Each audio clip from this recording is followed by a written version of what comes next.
Our second house. A less clear example than one before, but this was a house of the shipbuilders. And you still see it in those two horses, which are obviously seahorses, or a 17th century interpretation of seahorses. And then the back, top floor, is the back of a ship. Like a 17th century, 18th century galley. Okay? So, now you can follow me to the next house.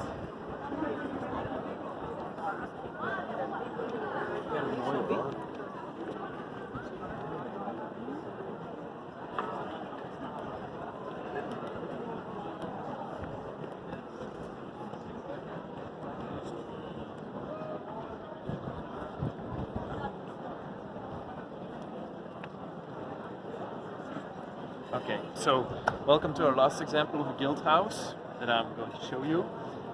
It's the least clear, no indications, but this was the house of the bakers.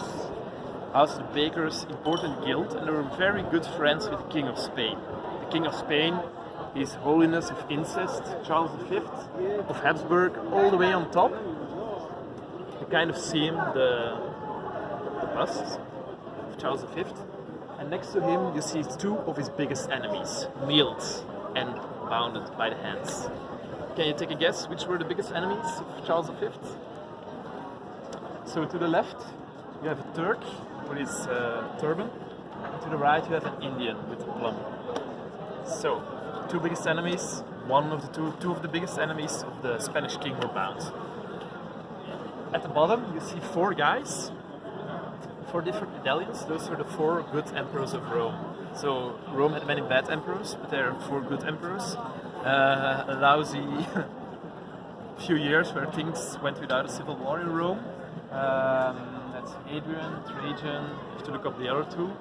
But they were taken as an example of good governance in medieval cities. Actually, recently kind of were cured from our hangover of ancient Rome. So we moved past ancient Rome, but that only happened recently.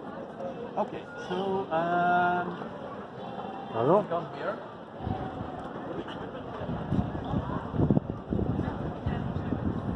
And if you look around the other houses, you see all the dates are after 1696, 1697, 1697. So I told you already that this is not really, sadly, a medieval square. Sorry for destroying your your imagination, but it isn't. It was only built in the start of the 18th century, end of the 17th century. So what happens? What happens? What happens in the 17th century?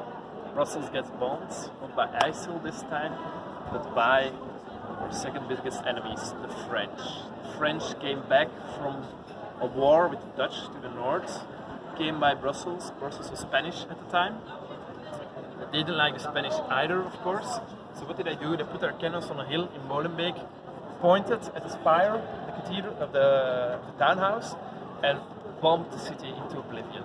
So the whole lower part of the city was destroyed. Thousands of houses were destroyed. Only 16 people died. Most of them fled to the high town. So, but the city was destroyed. So what did they do? They were building it, of course. Otherwise, we wouldn't be here. And I had two examples, because about half a century earlier, London burned down in the Great Fire of London, 1666. And about it wasn't really an example, but the ideas were in the air. About half a century later, a tsunami destroyed Lisbon. It also had to be rebuilt.